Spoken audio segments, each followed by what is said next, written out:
ยินบ่พี่น้องเสียงปังปังปังปังปังปัง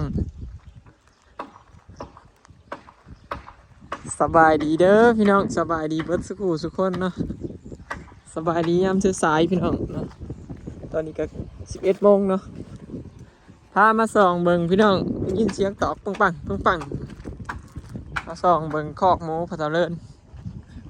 เพิ่นบ่ได้เฮ็ดงานเนี่ยเฮ็ดเฮือนให้บ่อยแล้วเนาะก็เลยมาเฮ็ดคอกหมูเพิ่น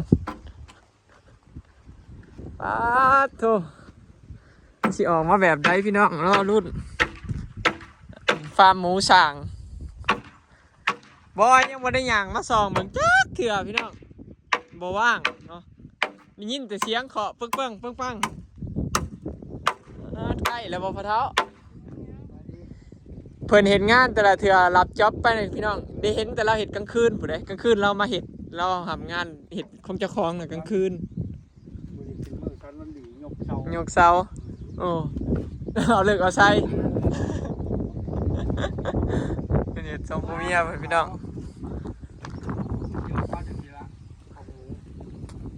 บ่ต้องห่วงพี่น้องเรื่องงามพอเราเริ่มเนาะมีประสบการณ์เรื่องการเฮ็ดของหมูมาแล้วกับเรามีประสบการณ์เคยเลี้ยงหมูมาพี่น้อง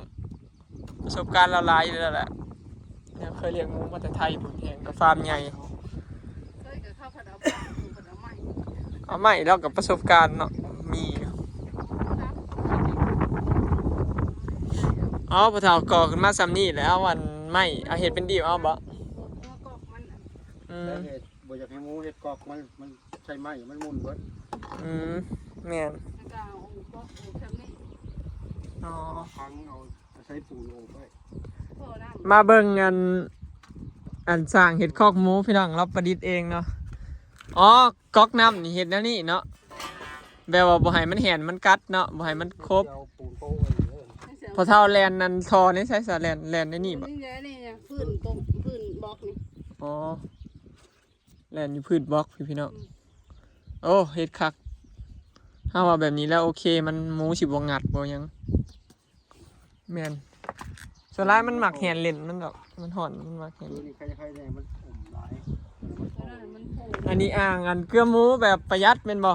แบบบ่ต้องซื้อห้างเฮ็ดห้างเองเลยเฮ็ดคักคือกัน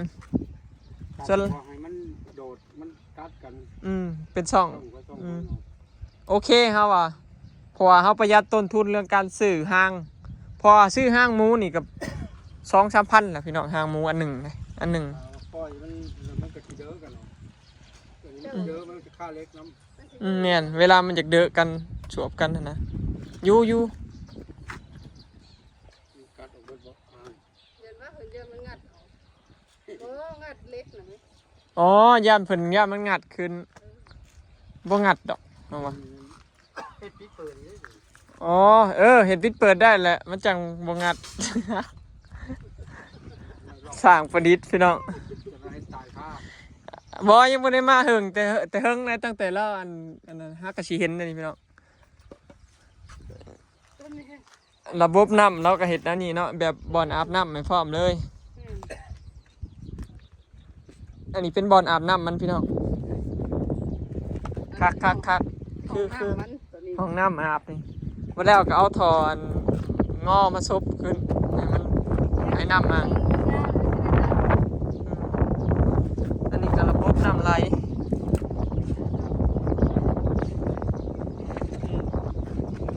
ห้องจักเม็ดพอเท่าความกว้างจักเม็ดกว้าง2 ปลายบ่ยาวเท่าใด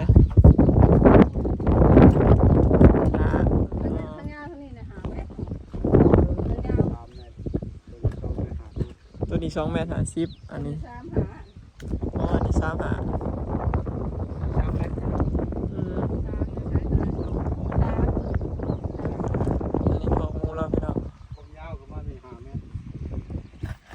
สบายอยู่ดอกเป็นสร้างเองเห็ดไม่ยากของมึงเท่ากับบริเชียเงินค่าสร้างเห็ดแบบประหยัดที่สุดพี่น้องมันจะคิดได้กำไร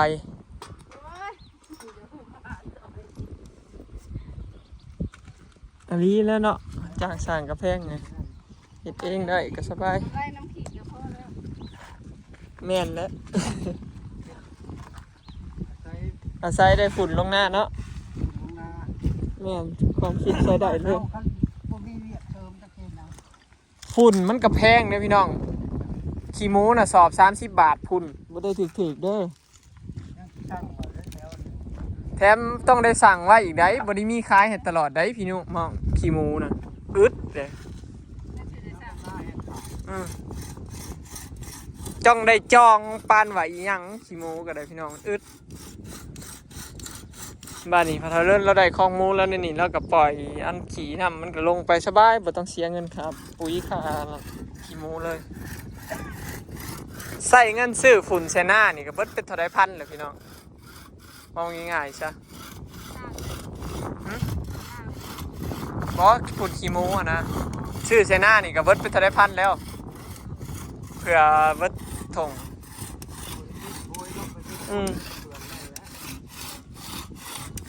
ข้าวพอทะเลินนี่พ่อกินพี่น้องมันเราบ่ได้ค่อยใส่ปุ๋ยเลยสำหรับบ่ได้ใส่เราใส่น้ำสอบน้ำสอบมันก็ปลอดสารผิดมันก็ดีต่อเฮาเลยพี่น้องเนาะเฮาบ่ได้ใส่ปุ๋ยเขาเราเห็ดออกมางามอยู่เด้เหมาะคือเลยเนาะสมว่าเรามีประสบการณ์เคยเห็ดของหมูมากับเคยเลี้ยงหมูแล้วพี่น้องเราก็สีมุงเถิบหนาเถิบดังเนาะสบายถือว่ากว้างอยู่เลี้ยงได้อยู่ดอกของ10 โตเขาว่าอยากแออัดอยู่10 แมนประมาณ7ถือว่าอัดสุดๆนี่10พอหมูตัวหนึ่งมันกับปลาไปเม็ดกว่าเลยนะพี่น้องเพื่อได้คายมันกับปลาหมูตัวหนึ่งความยาวมันกับเม็ดกว่าเพราะมันยืนเฮียงขางกันจริงๆยังต่อสายไฟกันมาห้องตัวยังดูตัดเมื่อยตัดเขาเลยต้น ได้เสามาแต่ใส่อันนี้ ตัวนี้นะเอาซี่มาแต่มงเอาบอลลาดลงไปนี่ อ๋อพอดีได้ สร้างตัดให้หน้า อ๋อ เหลือหันไปเท้าเทียงตุ่มเนี่ย อ๋อพอดีได้มาประดิษฐ์ใส่กันเลยเนาะ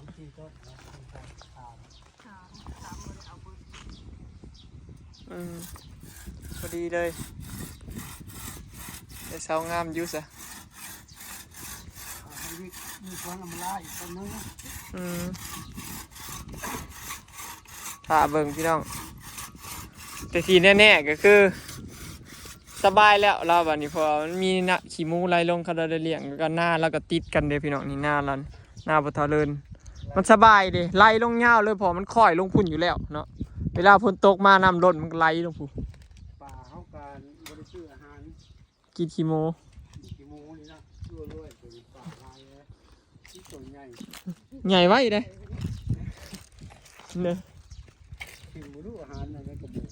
แรงรั่วแต่ ใหญ่แหละนี่ใช่หัวอาหาร โอ้ป่าตะเพียนมาแต่เน่าดูกระบอกอันนั้น เดี๋ยวไปปล่อยลงกับพี่น้อง พาเบิ่งเด้อมื้อน่ะอีแม่ก็เอามาปล่อยในน้อง มันกินผักบุ้งกินผักบุ้งไปเหนียวด้วย เด้ๆปุ้ยบักใหญ่นึงเนาะใหญ่ไว้อย่าลีเด้ แล้วห้องมันใหญ่เลยเนาะ โอ้ เอามาปล่อย สบายเลยเห็นแบบเศรษฐกิจพอเพียงได้เลยนั่นโอ้ฟาดไว้เนาะหากับปล่อยของบ่ได้เฮิงนี่นะพี่น้อง ยกน้องแล้วกันนี่น้ำหลวงพ่อแล้ว น้ำก็อยู่ดีคักพะยังน้องนี่ก็ มันก็จะเป็นบกเลยนะยาว น้ำไหลมันก็โคตรแล้วเป็นลายกันนี่นะ เอาได้ดอกเก่านะ โอ้ไปตัวบักใหญ่ น้ำเท่ากับโคตรมันก็ซึมเขา พักบงนี่ก็ลอยอยู่เนาะบ่ได้ตายเนาะลอยอยู่หน้าน้ำนี่คักพี่น้องคำแม่นประเทศข้อมูจกน้องใกล้ๆนี่ก็พ่อจกอยู่เลยปล่อยปลากินน้องบ่ใหญ่บ่เลิกเนาะเอาง่ายท่านปล่อยอยู่หน้าอยู่พุ่นน่ะเขาหลักพี่น้องเห็นบ่คือบ่ได้น้องอันบัวนะคันห่างคนบ่ได้ชั่วมือนี้ไปปล่อยปลาแม่นขาดเขาหลักเบิด เฮ็ดระบบอาบน้ำให้มันนี่แหละพี่น้องมันจังสบายเฮาสบายเฮาคือเฮาก็บ่ได้อาบน้ำให้มันดุบ่ได้อาบน้ำให้หมูเฮิงสินะ ช่วงนี้มันอากาศร้อน แม่นแต่ว่าเฮาก็พยายามเปลี่ยนน้ำดุๆเพราะว่ามันเสี่ยงจิบท้องทีเที่ยมันมักกินน้ำที่มันอาบ เปลี่ยนมือจะเพื่อเท่านั้นแล้วแล้วมันเข้าอีกเปลี่ยนอีกถ้าเอาเกลือแล้วเข้าเนี่ยเปลี่ยน แล้วเว้าเรื่องการเลี้ยงหมูกันแล้วแต่ผู้มักพี่น้องเห็นได้ก็เฮ็ดถนัดไผถนัดมันเพราะว่ามันบ่แม่นฟาร์มใหญ่คือเฮาเฮ็ดเป็นฟาร์มมาตรฐานเด้พี่น้องอันนั้นมันใช้ทุนหลายโพดเนาะ รู้สึกว่า แม่นคือเฮาสิเฮ็ดแบบเป๊ะๆคือเขาบ่ดัดแปลงก็บ่ได้เฮาบ่ได้มีทุนหลายเด้คืออัน FC ว่าให้บอยใส่คอกแบบมาตรฐานแม่นอยู่พี่น้องเฮาบ่ได้มีทุนหลายปานนั้นเนาะพอตอนเลิศเราก็เฮ็ดอยู่เราก็เฮ็ดเป็นคือการคอกคอดนั่นเด้พี่น้องเราก็ไปเฮ็ดในคอกฟาร์มใหญ่ๆอยู่นั่นนะมันสิมีคอกคอดกับคอกอีกอันพักหมูมี2คอกคันแม่นเฮาเฮ็ดแบบคือเขาก็เฮ็ดเบิด2คอกมาตรฐานนั่นก็เบิดหลายเติบเด้ต่อโตนี่บ่แม่นเกือบหมื่นพุ่นจักเนาะพ่อเฒ่าคันได้คอกเบิด2มันเชื่อมเล็กบึ้ด มันเสื่อมเล็กเบิดแพงได หมูน้อยมีหมูแม่น แม่น ไม่คอด พอเฒ่าเลิศเราก็เฮ็ดเป็นพี่น้องแต่ว่าบ่มีทุน ให้เราเฮ็ด นั่นเด้เราไปเฮ็ดห้องข้าวปฏิกา พอเฒ่าเลิศเราไปเฮ็ดมาเด้มันใส่ทุนหลายเพราะว่ามันใส่เล็กกับใส่เนื้อที่พร้อมเอางบบ่หลายก็เฮ็ดแบบประหยัดเอาแบบนี้นะพี่น้องค่อยเป็นค่อยไปหมูก็ต้นละพันก็ยังบ่มีผู้ซื้อเดี๋ยวนี้หมูขุนถือแข้งโล31ข่อยก็ได้กำไรขี่มันนั่นแหละปีนี้ก็ เก็บขี่หมูเอาไว้ลงหน้าคือการปีนี้เอากำไรขี่มันบอยซื้อขี่หมูน้ำพี่น้องปีนี้สลอยไปซื้อมาเห็นบ่นะเอาไว้ในกกขามปะเถริญนะมาสิแกฮะ ห้องนั้นเขาไปเฮ็ดน้ำบ่อเราอะ ห้าวนี้โอ้ย เอาไปวาดไว้ไปวาดปลาไว้คือจะปล่อยแล้ว ปั่นกันคนละแถว ปั่นกับเพื่อน โอ้ย ใหญ่เหรอ พ่อแหละสำนีก็พ่อแห้งแล้วเฮาบ่ไหว้เลยเห็นหน้าสำนีก็ร้ายทงนะ พูดว่าเขามาประเทศนะเขาบอกพูดทีนี้นะคุณว่า ให้ลูกใหญ่ก่อนซะพ่อเฒ่าให้อลิศบ่ยากซะ ท่านเขาเฮ็ดแท้ให้ง่ายเขาก็เฮ็ดแท้อันให้น้อยแท้พวกขู่นั่น ให้เจ้าเฮ็ดเบิดซะ พูดกับพ่อเห็นคนเดียว พูดบ่พอเฮ็ดผู้เดียวเนาะ พูดให้ว่า เอาลูกยังพอใหญ่เดี๋ยวอลิศใหญ่ก่อนจังว่ากันบ่ยากนะเฮาเฮ็ดหน้าร้ายซะได้กับบ่ยากดอกเฮ็ดได้อยู่ช่วงนี้ก็ถ้าอลิศใหญ่ก่อน เกไปใช่ยังไข่นะตรงนี้ มันดินทรายอันนั้นดิมันบ่ได้ดินทรายแก่มันหินนั่นนี่ดินทรายเม็ดแหลบหน้าตัวนั้นต้องเอาขี้เกียจลงมันจากดินห้างนี่ แม่นอยู่หน้าบ่ได้เฮ็ดเถิงเลยเนาะปกติก็บ่ได้ใส่ฝุ่นใส่ปุ๋ยหลายเดี๋ยวถ้าติดตามตอนต่อไปพี่น้องว่ามันสิออกมาแบบใดเนาะแต่ว่ามาเบิ่งบ่ว่ามาเบิ่งแล้วโอเคเด้ที่ว่าเราเฮ็ดงามเด้เราออกแบบใส่นั่นเท่านี้โอเคเลยพี่น้องบอลทอเดินนำแล้วก็เฮ็ดคักขนาด